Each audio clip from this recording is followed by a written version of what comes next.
everybody. My name is Tshidi Warapila, and this is another podcast series of The Imperative Mac. As I say to you, this is the platform where we talk to the teachers that we've been waiting for. As you know, when you are ready, when a student is ready, the teachers will just appear. And this today, I'm hoping that through Nonhlanhla, fondly known to many of us as Nontli, you will find a teacher in her. And some nuggets that you can take through into your life. I know that I will definitely find some nuggets, because let me just tell you an inside joke. So this morning she had a bit of a issue coming through to the studio, right? And then I say, okay, don't worry, there's an option we can do online. And she says, will online be as powerful as physical? And I say to her, of course not, because Nonhlanhla, you take over, and we just sit back. So please come take over the studio, okay?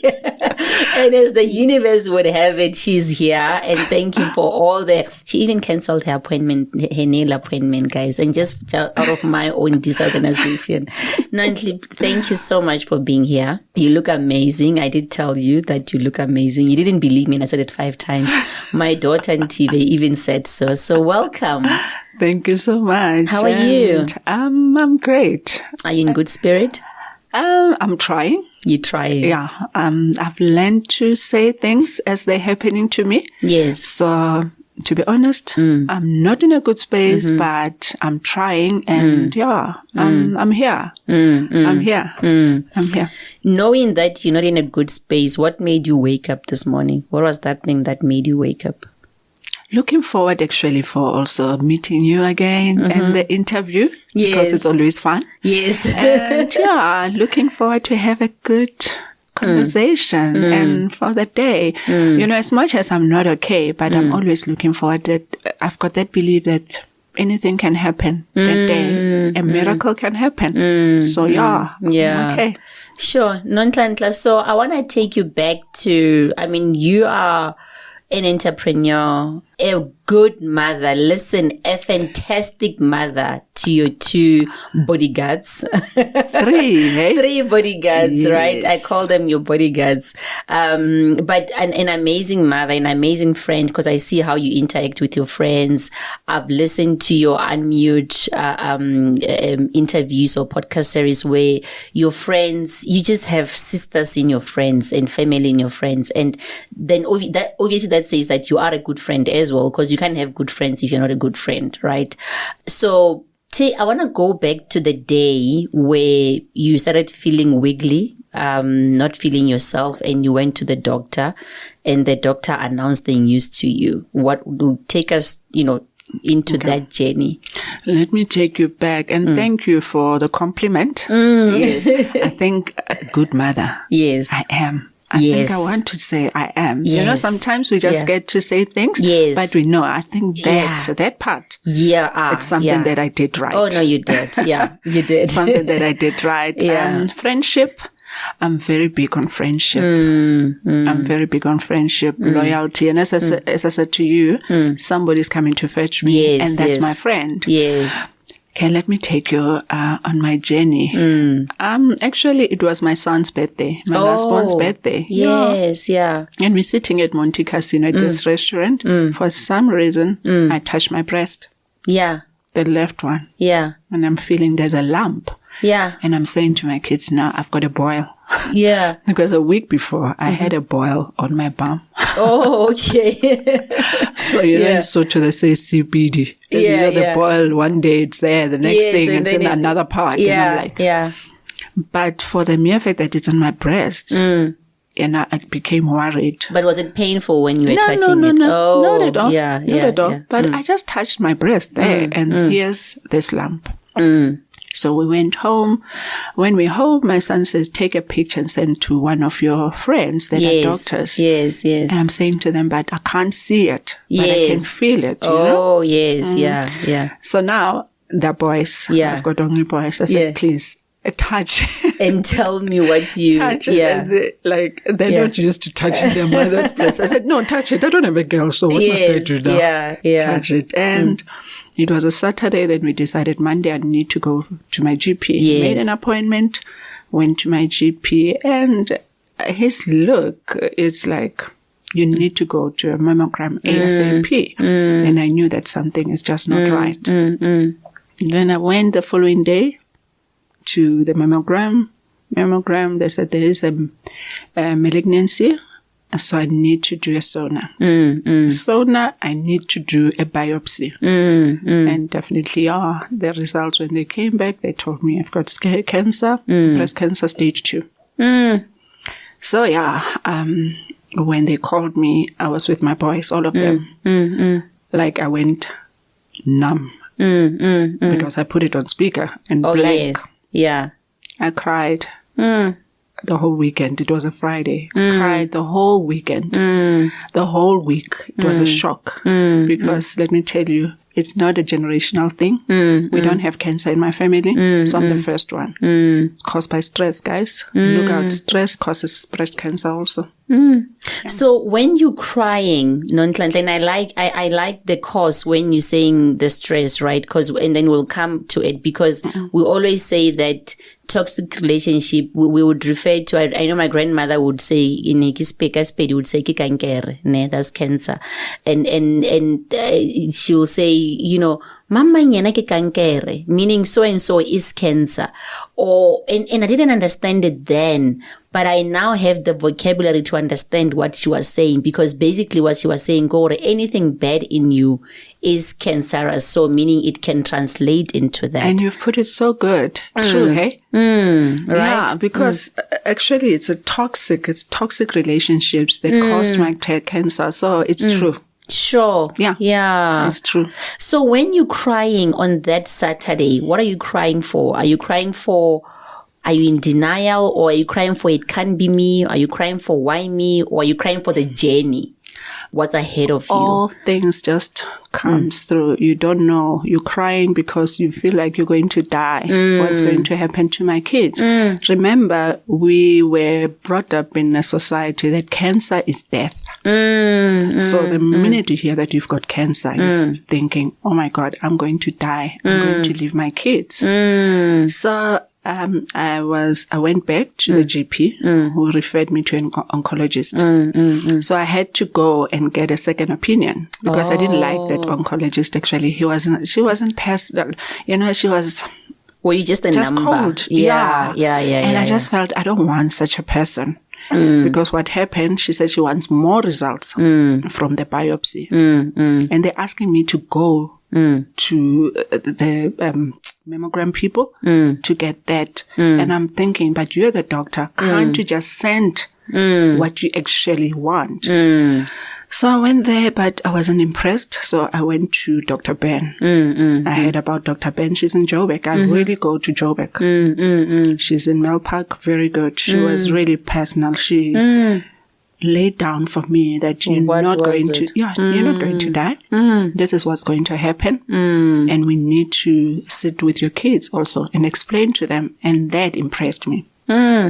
The touch, the healing journey. So you're now saying, okay, now I can heal, or now let's go. And and I'm also scared of cancer. So it was, I think, a Saturday that I went to her, and a Sunday she organized a Zoom meeting with my boys. Wow. And she said to them, Dr. Ben, you are an amazing healer. Yeah. And she said to me, prepare them. They must prepare any questions they want to ask me. And she told them that now she's in good hands. I'm going to do her surgery, and I'm going to get oncologist for her. And don't worry, we're even going to lift her boobs. They're going to be beautiful. Her boobs are going to be beautiful. Yeah.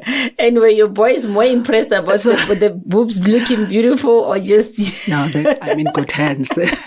That I'm in good hands. What were the questions, though, that they asked? what stage and what does it mean for her, and what surgery are you going to do? And she said, no, she's going to take out the lump. That's it. I'm not going to lose my breasts. And after I'm going for radiation. So, yeah. Sure. So when you were crying and you are with your kids, what did they tell you what was going through in their mind? Did they share with you what they were Not immediately. Not immediately. I think we were all quiet. You know, everybody's thinking maybe I'm going to lose my mom. And we trusted the journey that everything is going to be fine. So now we spoke after maybe 2 weeks, and after being assured that I'm not going anywhere, I'm still around. And sometimes, when I cry, they feel sad for me, but I think they are more positive than me. Okay. I've got good kids. Yes. They're really positive. Okay. Yeah. So you move on the surgery, you go into a surgery, you go into, radiation, and now you're feeling strong, you're feeling good. You know, people think I'm in remission. I'm not. I still got cancer. Okay. I'm still going for surgery. Okay. Yeah, so they referred me to this oncologist. So you had the first surgery? No, I don't. Oh, you haven't? I'm still on the journey. Yes, okay. It's not an immediate thing. No, yeah, I think because the way you're saying I'm looking good, people at the back of the mind, they think I'm in remission. Yes, you know, I'm not. Okay. I'm still on this journey. Yeah. So, but are you radiating? No, only after. Oh. So I went to the oncologist that I was referred by Dr. Ben. Remember, Professor Ben is the one who's going to do the surgery. Yes, yeah. But I've got the oncologist that's doing the treatment to shrink the lump. Oh, yes. Okay. So I went to him and they gave me an injection on my abdomen. So that injection was very painful, guys. And that injection is for prostate cancer people. So they gave me that. It's to menopause me and also shrink the cancer. Oh, yes. And they gave me the pills. So I'm lucky in a way that I don't do the aggressive chemo. So I'm taking pills. Okay, to help shrink the. Is it dangerous to do the surgery now in its state? They want to shrink it so that if they want it to be small. Okay. So luckily in December I did go for the sauna and it shrunk almost 50%. Oh wow. Yeah. So we're still shrinking it. I think I'll have surgery around May. Are you in pain? Not really, but sometimes these days because I'm stressing a lot, Yes. I feel like maybe it's psychological. Okay. I feel like my breast is in pain. Oh. I feel like.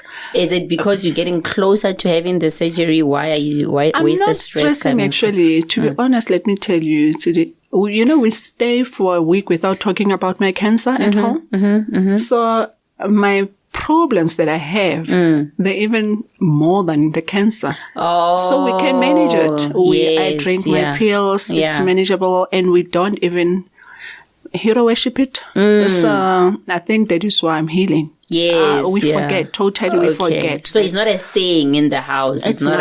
And I think it's how we chose to go about it. Yes, yeah. You know, the only time I'll remember I've got cancer if somebody on TV they said she died on cancer because of cancer. Yeah. Or, you know, the cancer came back aggressively. It's where now.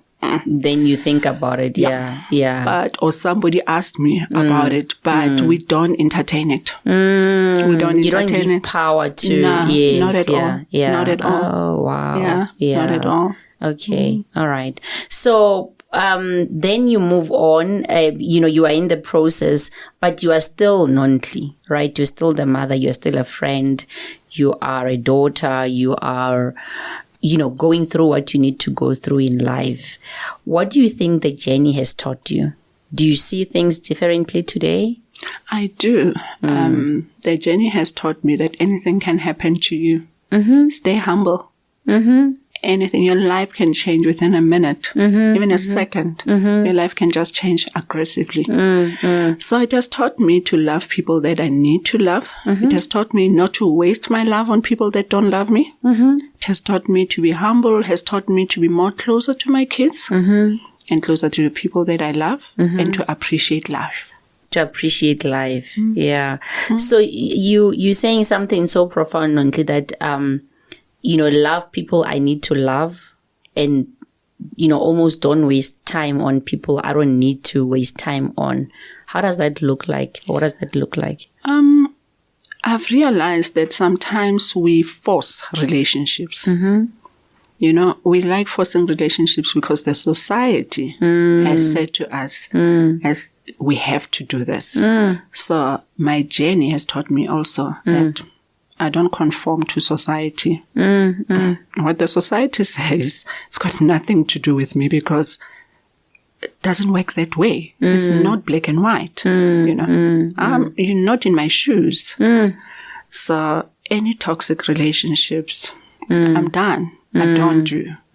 Friends that uses you or they don't give back, I'm done. And I've realized that sometimes, especially we women, we work a lot on a relationship when we are in a relationship with a man, but not friends. Why is it like that? Any friendship, any relationship, it's a two-way stream. Yes, yeah. So it's not only men. So even a friend, you need to work. Time is very important. I appreciate, you asked me about my journey, what I've learned.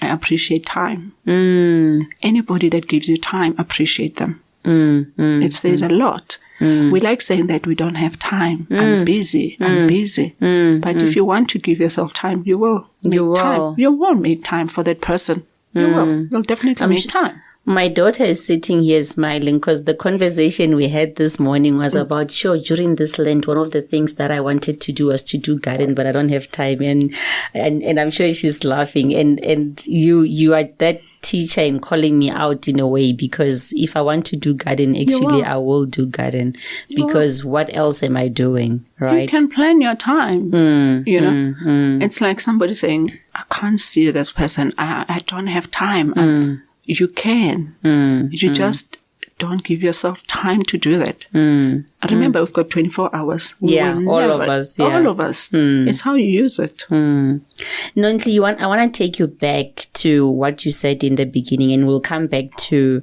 the relationship, because I know that's very important for you, and I know it's very important because I know how it came out. And I like the conversations with your son, and they're like, Mom, is this what you mean? You said one of the contributors to the cancer was stress. How so? I'm from a family of narcissists. Okay. And people wouldn't understand. I also didn't understand what's narcissist until 2013 when I was divorcing. And I think I told you a bit. Yes, when we met, we spoke about your divorce. Yeah. So it's well in the word narcissist. So every time I'm from a relationship with my mom, my sister, my brother, that's so toxic. And I'm a soft person. I'm sensitive. I would cry every time. But you've been bullied for the rest of your life. You've been bullied. So that, I think, made me to have cancer, because I would take stress seriously. I used to take stress seriously. So is it the trauma of being bullied all the time that you think you banked? Because as they say, the body never forgets the trauma, and it manifests either in arthritis, in diabetes, in cancer, whatever it manifests in, but it will find that part in your body that it comes through. And interestingly, the breast or anything of the breast represent the feminine side, the mother, where you come from. So is the pain, the childhood pain, the same as your abdominal or the womb, is a representation of the trauma that you carry from the, basically from the nurturing or the mother side. So I don't know what that, but typically that's the manifestation that's how of it that. Works. Yeah, it's the manifestation of that part. So, and follow Louise Hay. She's very, articulate around where the manifestation of anything. But I know that the breast, the womb is basically the motherly love, or the gap in that which will manifest in a, in that, illness. Yeah. I get you. It's like when you've got a child and there's something wrong with your child, we like saying you can feel it. The gut and normally will tell gut you. feel it, and Yeah. you always touch where Yes, yeah. you touch by the, on the womb. That I can feel there's something wrong with my child. So yeah, as I say, maybe I've been hero worshipping that stress, but as the society will say, you can't leave your family because it's your family. And it took me really to have guts that I'm done. Did you get to the point where you cut that cord with your family? I did. When was that? Last year. What? Yeah, last year. Before I took that decision, I actually, it's not even last year, I think 2 years ago, I met with this friend that's coming to fetch me, because sometimes when you make a decision, you're like, is it the right decision? And people are going to judge me. Then I decided, no, I have to cut this cord with my mom. I'm done. With my family, I'm done. I did. She said, no, you can do it. But Nontle, what were you done about? Like, what is it that you felt that, guys, okay, I know you said you come from a family of narcissism, and then there's a bullying that happened. You felt like you're being in this constant bullying, and it manifested, or you felt it strongly in 2013 during the divorce or through the divorce. But what acts did you experience where you felt like, whew, this is a serious slap? It has been there all my life, but, when you grow up, you're thinking, and you don't know anything about narcissism until you see that you are controlled. Okay, and if they lose control, she freaks out. Control over you. Over you. So let's say, for example, you make the decision, and the decision is not in line with what she would want, then you sort of lose benefits. Grip. Yes. Okay. Threatens. All right. Threatens, yeah. Yeah, that you won't be taken out of the wheel. And I grew up being this child that anything that my mom will say, I have to do it because I felt sorry for her. So I was like that. Did you feel she wanted to live her life through you? I think so. Okay. Now, when you sit down and you understand that she wanted me to do ABCD, so maybe because she is always worried about what people are going to say. Oh, okay. So it's a societal template that she's trying to comply through you, sort of. Okay. Yes. Yeah. Okay. So until I was in a stage that I'm done. So 2 years ago, it's when I made that decision, but she got sick. COVID, and as I say, society, hey, let me go home, let me go and see her. If she passes on, then you'll have bad luck. Yeah, it's gonna be on me, something like that. Yeah. Then I did, and last year, actually, I did by that time, and that's 2021 actually. No, 2020. Yeah, we're 2022. So 2021, no, she was just worse. And I thought, I can't. So she bought even my son a car. But it's to control you. They'll give you stuff to control you. She bought it in 2015. And then the next thing, when you don't do what she wants, she's taking back the car. Oh, and I'm like, no, she's like, bring the car. Yeah. And we thought, no, this is not happening. She went and opened a case against me that I stole the car. And I'm like, how? When? This car haven't even slept even once in your yard. How did I steal it?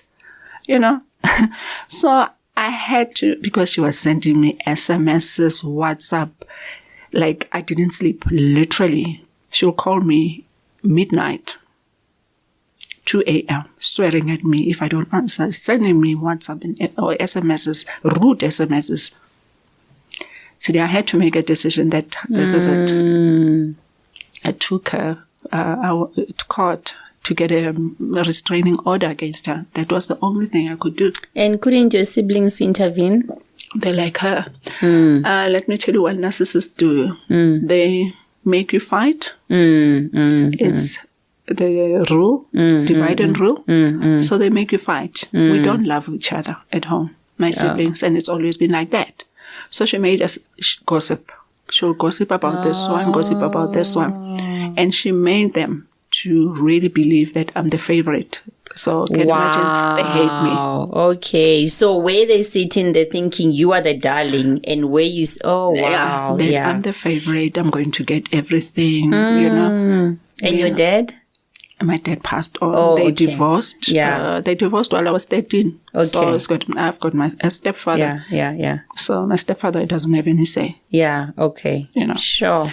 So it became so bad that we even went to court. You know how draining it is? The way I'm sitting opposite you, I was sitting opposite my mom. This is after you made a decision to, like sitting opposite her. Yeah. In court. The magistrate, and she was shouting. The magistrate had to give me a court order because she said, no, this woman, she's going to kill her. Sure. So we have to give her. I won't sleep at night knowing that somebody needed a court order and she's not getting it. Have you guys returned the car though? They impounded it. My son was driving it. And then I don't know, God. And they took it this year, actually. So we were refusing to return it.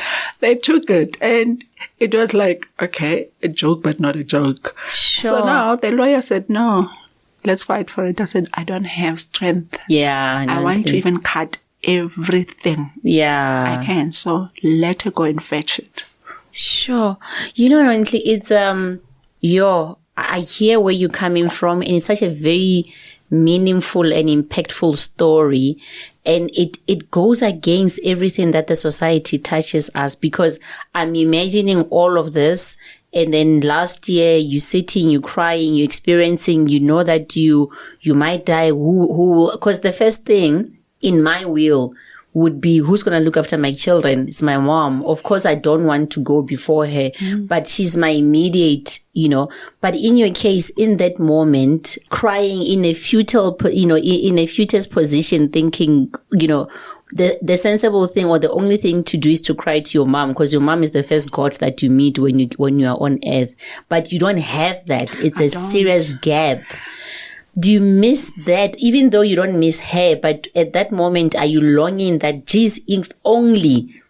I did. I think that is why it took me long to break that cord. Because, you know, we like saying daddy issues. So it's where I realized that I've got mommy issues. I wanted my mom so much that I want to just sleep on her breast and just for her to tell me it's going to be okay. And unfortunately, that is not going to happen.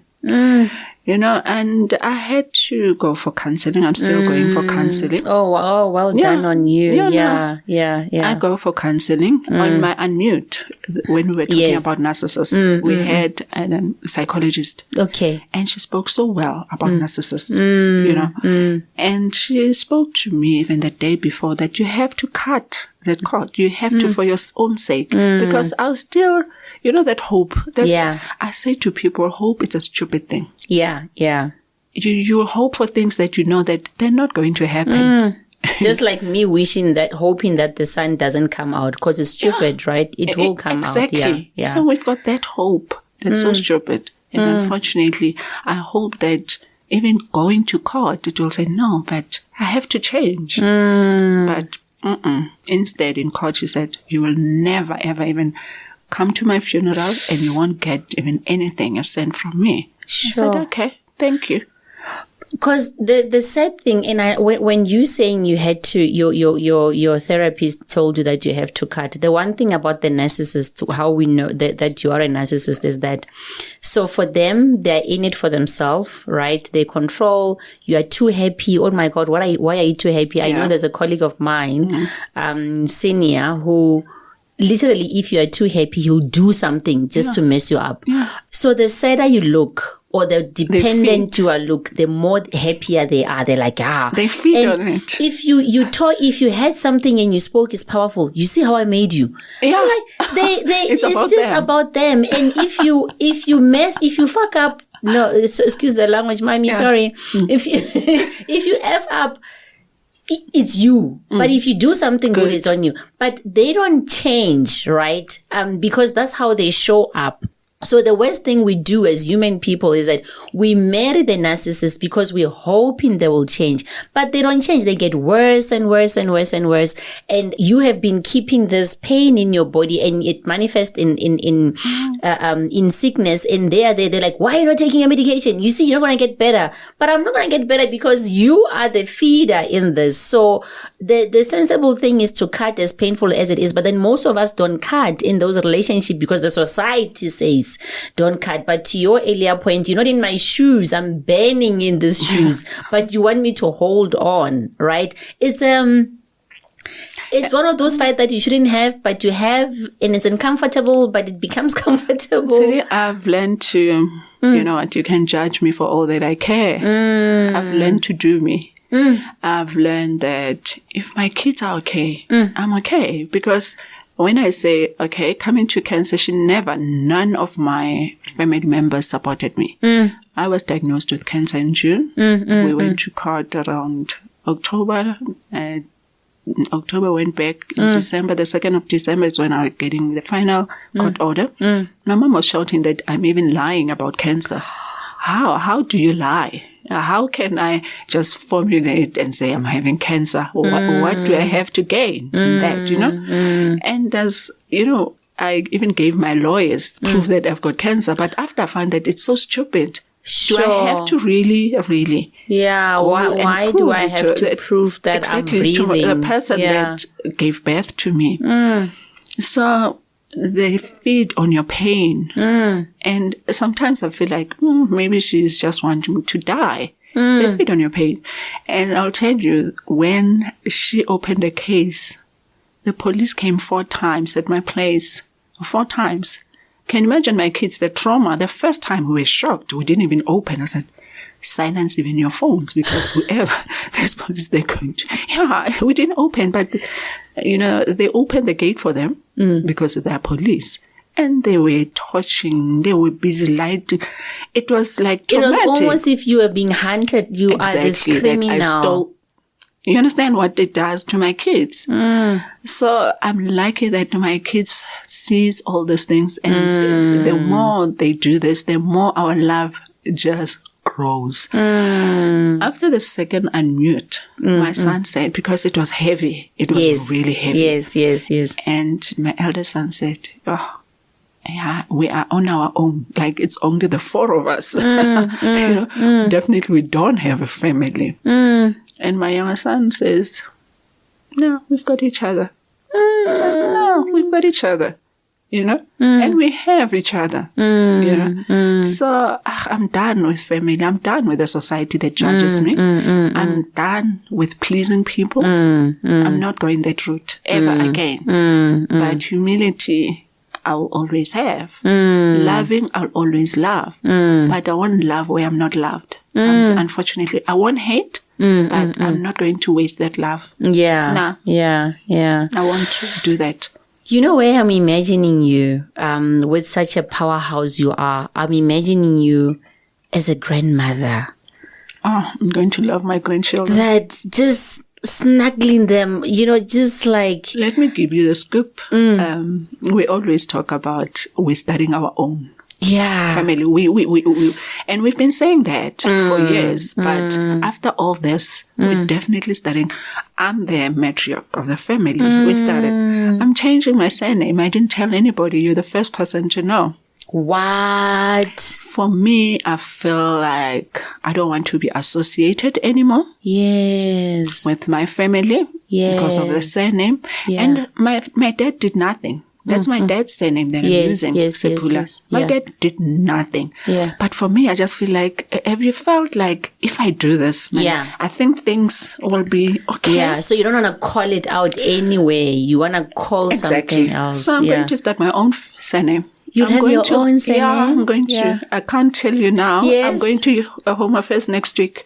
I'm changing my surname. Wow. I phoned my lawyer and said, no, I've been saying that for years. Yes. But after all this drama, I felt, definitely I'm going to. Yeah. I don't want to be associated. I wanted to even change my name. So, somebody, my cousin said, "No, don't even change your name. Don't just leave your name. No, Nhlanhla, you know, it's got a meaning." Yeah. I said, "Nah, my mom is the one who started this Nonhli thing, and I'm known by Nonhli. I want to cut." Oh, yes, yeah. And have you read McIntosh Polela's book? My Father, My Monster. Yes, I did. Yeah, it's not his name. It changed also. Yes, you know? yes. And I'm feeling for years that I wanted to change, and I'll tell you my surname when it's changed. We'll talk about it. Can we be part of the reveal party if it's going to be? I'm going to. I'll do sort of a big announcement, but you're the first person that I'm announcing. Thank you for trusting us with the announcement. Yeah. I know what surname I'm going to use. Yeah. But I'm going to read your Home Affairs next week and changing my surname. But you know what I love out of this? You know when they say all is not lost, right? Through the pain, through the trauma, through everything, here you are literally giving birth to your new legacy, right? This is the matriarch, and I just see your children having your statue somewhere, and all of the great grandchildren will sit there and they'll know you by the name that you want them to know you, and they'll know what you stand for. That is power, right? That is so powerful that no one can take that. You know, when they say you can put me in any place, but then you can't take away my inner power. Exactly. That's the outcome that I'm seeing in your journey. And that's the power and the radiation that even people who haven't gone through what you've gone through, even half of it, don't have that kind of tenacity, right?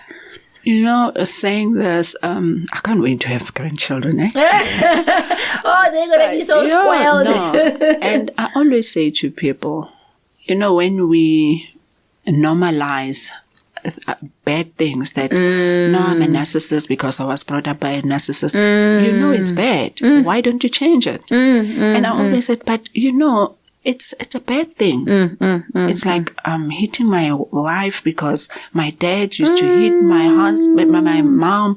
For me, that's a bad thing. We know what's good and bad. Why don't you choose the good things? You know? And sorry to cut you, but that's what I mean, I don't know, when we were talking to Rudy the other day about, you know, why didn't he, so Rudy got amputated, after having, you know, a bad experience. And I was saying to him, you could have chosen to be a bad, angry person who's but you're showing up more positive and stronger. And I said, why didn't you be that angry person?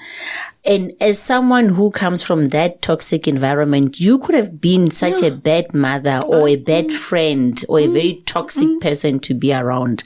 But I chose, I love peace. I love peace with all my heart. Because you saw the opposite of peace. I love peace with all my heart. I'd rather stay not having food or anything, but give me my peace anytime. So that is why I really don't understand, and I will always have a problem with people that are making excuses that I was brought up like this. Maybe I'm lucky that I made a conscious decision about that. But I don't want to be friends with such people. If you know you've got a choice, you can change and you can't change. So I'm sorry. I don't take it. And I've realized that I'm not a strong person as such. But I'm a bold person. I'm bold, I think. Yeah. More than being strong. Yeah. Sure. Yeah. No, you know? I like that you are bold more than being strong. Yeah. I cry. I cry. I break. I break. Don't we all break? They want to put that face that I'm the strong person, you know, I've got this. And it's okay when you don't have it. It's okay not to be okay. Yeah. You know? Yeah. It's like when they ask you, how are you? I'm good. I'm great. And meanwhile, inside you're not. You know? And I've learned that if I'm not, that's why I said to you, I look good, but it's stress. And you said the stress loves you. Maybe because I'm at my worst. Yeah. But, you know, I'm still positive. Yes.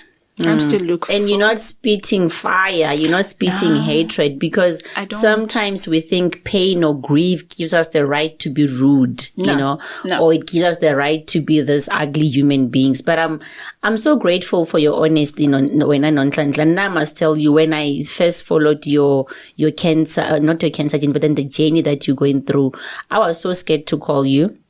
Because I think I was crying on your behalf. And then I was like, no, I'm not going to talk to her now. I'll talk to her once she's out of the surgery. Little did I know that you are not even out of the... Because I saw you have shaved your hair. Stereotypical part of me said, okay, maybe get radiation, but I'll talk to her. And then I saw you doing your unmute. I'm like, geez, she's so strong. Am I going to be able to talk to her without crying? Oh my God.